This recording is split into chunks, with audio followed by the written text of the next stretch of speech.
Students, how are you all. आप लोगों का जो ये चैप्टर 3 का ऑपरेटर्स ऑफ सी लैंग्वेज वाला टॉपिक था, इसकी पोर्टल पे वीडियो लेक्चर अपलोड भी हुआ है, लेकिन मुझे ऐसा लग रहा था कि आप लोगों को ये इजीली अच्छे से आप लोगों को समझ नहीं आए, तो मैं एक वीडियो लेक्चर बना के आप लोगों को दोबारा से डेमोन्स्ट्रेशन दे रही हूँ। ठीक है, जो हमारे पास ऑपरेटर्स ऑफ सी लैंग्वेज में, इसमें हमारे पास कौन कौन सी टाइप के ऑपरेटर्स थे जो कॉमनली हम यूज़ करते हैं। Arithmetic operators, assignment operators, relational operators, logical operators, increment and decrement operators. ठीक है, इनमें मैं आपको बता देती हूँ कौन सा वाला ऑपरेटर। एक अर्थमेटिक ऑपरेटर के बारे में बता देती हूँ कि अर्थमेटिक ऑपरेटर कैसे वर्क करते हैं। ठीक है, हमारे पास कौन से ऑपरेटर्स हैं। First, arithmetic operators. हमारे पास जो अर्थमेटिक ऑपरेटर्स हैं वो आपको पता है कि उनमें एडिशन, जो लॉजिकल हमारे पास फोर्स यूज़ होती हैं, जो हम जब स्टार्ट में हमारे पास कैलकुलेटर आया था तो उसका जो हमारे पास पर्पस था कि वो अर्थमेटिक कैलकुलेशंस करता था। और ये अर्थमेटिक कैलकुलेशंस हमारे पास basic functions, subtraction, multiplication, division and addition के फंक्शंस परफॉर्म करता था। इसी तरह से ये जो अर्थमेटिक ऑपरेटर्स हैं हमारे पास यही चारों, एडिशन, सब्ट्रैक्शन, मल्टीप्लिकेशन, डिवीजन और मॉड्यूलस का भी हमारे पास ये फंक्शन, ये ऑपरेटर फंक्शन परफॉर्म करता है। जब भी हमारे पास ये एडिशन, सब्ट्रैक्शन, मल्टीप्लिकेशन, डिवीजन और जो मॉड्यूलस का साइन है, ये फंक्शंस हमने परफॉर्म करने होंगे, हमारे पास ये जो वर्क करेगा वो अर्थमेटिक ऑपरेटर्स के ही थ्रू वर्क करेंगे।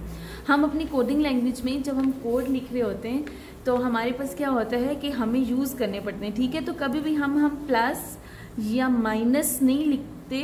अगर हम लोग प्लस और इस तरह माइनस लिख भी लेंगे यहाँ पे, तो ये हमें एज इट इज़ ऐसा ही लिखा हुआ नज़र आएगा। जैसे आप हमारे पास यहाँ कोड देख रहे हैं, यहाँ पे इस तरह से है। अब आप यहाँ देख रहे होंगे कि यहाँ पे जब हम यहाँ लिखते हैं sum is equal to D, हम यहाँ पे प्रिंट एफ में लिख रहे हैं, ये हमें आउटपुट में वही नज़र आ रहा होता है।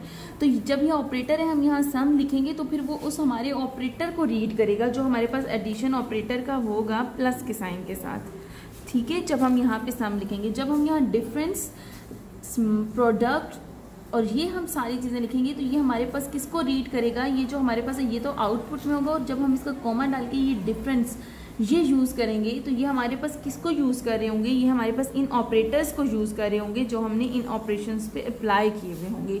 तो ये बेसिकली इन ऑपरेटर्स का पर्पस हमारे पास यही होता है। जैसे हमने यहाँ पे इन्होंने अगर इंटर टू नंबर्स, जहाँ यहाँ पे दो नंबर ले लिए, उनके हमने एडिशन भी की, सब्ट्रैक्शन भी की, मल्टीप्लिकेशन भी की, डिवीजन भी की, रिमाइंडर भी लिया।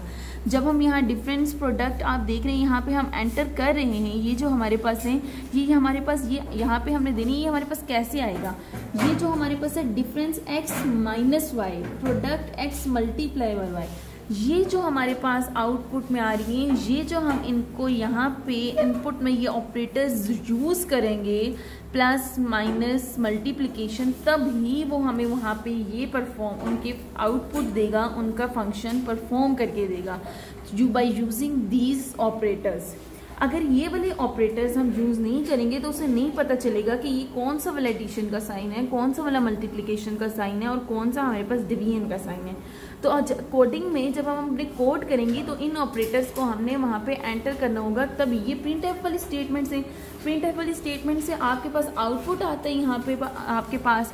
और यहाँ पे जब आप उनको इनपुट देते हैं, ये स्कैन एफ के थ्रू आपने इनको नंबर्स दिए और फिर आपने बताया कि सम, डिफरेंस, प्रोडक्ट में कौन से ऑपरेटर्स यूज़ हो रहे हैं, तभी आपको यहाँ पर उसने, आपको शायद यहाँ पे इतना क्लियर रिजल्ट नहीं पता चल रहा होगा, आप अपनी बुक्स में देखेंगे पेज 67 पे, तो आपको रिजल्ट डिस्प्ले हो रहे होंगे इन ऑपरेटर्स के थ्रू जो उन्होंने परफॉर्म करके बताए हैं।